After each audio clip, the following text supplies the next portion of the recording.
नमस्कार व्यूअर्स, आपका स्वागत है मल्टी कैप की पाठशाला में। आज हम आए हुए हैं राजेश बंसल जी के पास। राजेश बंसल जी फाउंडर और मैनेजिंग डायरेक्टर हैं मिडास फिनसर्व प्राइवेट लिमिटेड के और पिछले 27 सालों से करीब 1600 से ज्यादा परिवारों का मार्गदर्शन कर रहे हैं, उनकी मदद कर रहे हैं उनके फाइनेंशियल गोल अचीव करने में। बंसल साहब, आपका बहुत बहुत स्वागत है। बंसल साहब, एक चीज, क्योंकि आपका इतना एक्सपीरियंस है, मैं आपसे ये जानना चाहता हूं कि इस समय बाजार में जो स्थितियां हैं उसको देखते हुए किसी भी निवेशक को किस तरह के फंड में, मतलब large cap, mid cap, small cap, किस तरह के फंड में निवेश करना चाहिए? देखिए विशाल जी, जैसे आप जानते हैं कि अक्टूबर 2021 में निफ्टी ने एक हाई बनाया था 18,604 का, और उसके बाद से निफ्टी करीब 1600-1700 पॉइंट, जो कि करीब 9% के आसपास होती है, करेक्ट हो चुकी है। जबकि हम देखें मिड कैप फंड 12% से और स्मॉल कैप फंड 14% से ज्यादा अपने पीक से गिर चुकी है। तो ऐसे में इन्वेस्टर को लगता है ये अपॉर्चुनिटी है कि उसे इन्वेस्ट करना चाहिए, पर दूसरी तरफ उसे फियर भी है कि मार्केट फर्दर न गिर जाए। जैसे आप जानते हैं कि स्टॉक मार्केट में ग्रीड एंड फियर चलता है, तो एक तरफ ग्रीड है, वो कहता है कि इन्वेस्ट करके मैं पार्टिसिपेट करूं ग्रोथ में, और दूसरी तरफ डर है कि मार्केट फर्दर न गिर जाए। क्योंकि आप जानते हैं पहली बार पिछले एक लॉस डिकेड के बाद 2010 से 2020 को हम एक लॉस डिकेड बोलते हैं अपनी स्टॉक मार्केट की टर्मिनोलॉजी में, क्योंकि इस पीरियड में कॉर्पोरेट अर्निंग सबसे लोएस्ट आई थी, सिंगल डिजिट कॉर्पोरेट अर्निंग थी, और इसलिए स्टॉक मार्केट ने कोई फैंटास्टिक रिटर्न नहीं दी। और अब पिछले लॉकडाउन के बाद से, पेंडेमिक के बाद से कॉर्पोरेट अर्निंग बड़ी तेजी से बढ़ रही है, क्वार्टर और क्वार्टर डबल डिजिट ग्रोथ, और कई जगह तो 20 से 25% की ग्रोथ हमने देखी है। और ऐसा लगता है शायद हम एक बुल मार्केट में एंटर कर चुके हैं। और जब ऐसे कॉर्पोरेट अर्निंग्स आती हैं तो ऐसे समय में small and mid cap large cap से ज्यादा परफॉर्म करते हैं, ज्यादा रिटर्न देते हैं। पर हम दूसरी तरफ इस समय मार्केट की कंडीशन को दूसरी देखें, कुछ फैक्टर ऐसे भी हैं जो डर भी पैदा कर रहे हैं, जैसे कि क्रूड प्राइसेस $95 के ऊपर चले गए हैं, इन्फ्लेशन अगली फेज को ऊपर उठा रही है, इंटरेस्ट रेट बढ़ रहे हैं, ऑलरेडी फेड अनाउंस कर चुका है कि 3 से ज्यादा इंटरेस्ट रेट बढ़ाएगा इस साल में, और हमारे यहाँ भी 10 ईयर जी बेंचमार्क इंटरेस्ट रेट का ऑलरेडी 1% ज्यादा जंप कर चुकी है। जबकि अभी आरबीआई ने हमारे इंटरेस्ट रेट नहीं बढ़ाए, पर फिर भी वो इंडिकेट कर रही है। तो ऐसे समय में डर लगता है कि मार्केट शायद फर्दर करें। तो इन्वेस्टर वरीड है कि वो लार्ज कैप में लगाए, जिससे कि पोर्टफोलियो को स्टेबिलिटी मिल सके, अगर फॉल आए तो फॉल कम हो।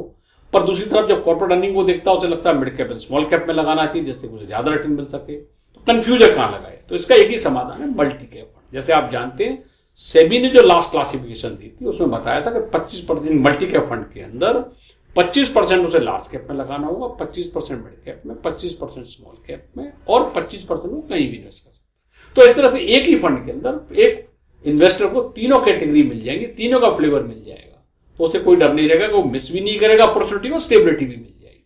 तो इसलिए मल्टी कैप फंड आज की मार्केट के हिसाब से बेटर चॉइस हो सकती है। आपने मल्टी कैप बोला, तो फ्लैक्सी कैप भी फंड्स होते हैं, फ्लैक्सी कैप क्यों नहीं? बहुत फाइन डिफरेंस है विशाल जी। फ्लेक्सी कैप फंड के अंदर फंड मैनेजर के पास पूरी चॉइस होती है, वो चाहे तो 100% लार्ज कैप भी कर सकता है और 100% मिड एंड स्मॉल कैप भी करता है, नॉर्मली जो नहीं होता है, पर उसके पास चॉइस होती है, वो बायस्ड हो सकता है। जबकि मल्टी कैप फंड के अंदर फंड मैनेजर पर रिस्ट्रिक्शन है, उसे 25% large cap, mid cap, small cap रखने ही होंगे। तो इसमें मिसिंग होने की अपॉर्चुनिटी नहीं है। तो जिस इन्वेस्टर का गोल डिफाइंड है, लॉन्ग टर्म गोल है, उसे मिड कैप और स्मॉल कैप का पार्टिसिपेशन चाहिए, तो वो इसमें उसको मल्टी कैप में आना चाहिए। अच्छा बंसल साहब, एक चीज और मैं आपसे जानना चाहूंगा, इस समय बाजार में बहुत सारे मल्टी कैप फंड हैं। अभी एसबीआई ने भी अपना एक मल्टी कैप फंड लॉन्च किया, क्या खास बात है इस पर? देखो विशाल जी, किसी भी स्कीम को चूज करने से पहले हमें उसकी पेरेंट कंपनी को देखना चाहिए, उसका फंड मैनेजमेंट प्रोसेस क्या है, थीम क्या है। तो एसबीआई का जो एक स्ट्रॉन्ग फंड मैनेजमेंट प्रोसेस और एक सबसे बड़ी one of the largest analytic और फंड मैनेजमेंट टीम, एक लार्जेस्ट एनालिटिक या रिसर्च टीम का होने का फायदा क्या होता है, आप डीप डाउन रिसर्च कर सकते हैं, कंपनी के प्रॉफिट की असेसमेंट कर सकते हैं और अच्छे स्टॉक को आइडेंटिफाई कर सकते हैं, हाई कन्विक्शन आइडिया निकाल सकते हैं। अब एसबीआई ने पिछले 10 सालों में और उससे भी ज्यादा समय में अगर आप देखें तो उनकी सारी almost all of the schemes ने अपने बेंचमार्क इंडाइसेस को कंसिस्टेंटली आउट परफॉर्म किया, जो एक रिक्वायरमेंट होती है।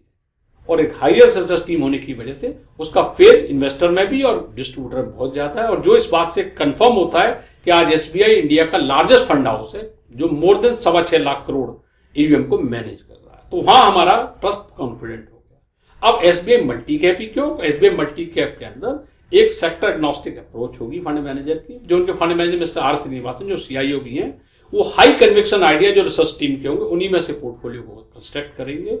बॉटम अप अप्रोच होगी, और एक स्ट्रॉन्ग पेडिग्री है फंड मैनेजमेंट एक्सपर्टीज और टीम की, इसलिए मेरे को उसमें कोई दिक्कत नहीं लगती। और जैसे फंड मैंने पहले बताया, एनी मल्टी कैप फंड की तरह एसबीआई मल्टी कैप फंड में भी 25% लार्ज कैप, 25% मिड कैप और 25% स्मॉल कैप होगा, और 25% श्रीनिवासन जी अपनी चॉइस से ले सकते हैं।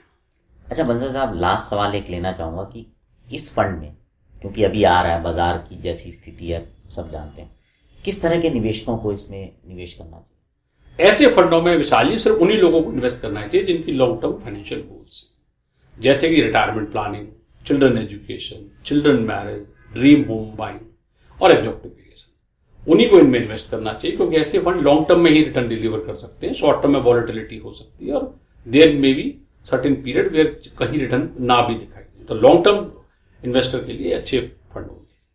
बंसल साहब बहुत बहुत धन्यवाद, आपने अपना समय दिया। सो व्यूअर्स, अब आपसे विदा लेते हैं, बने रहें रेडियो द्वारका के साथ।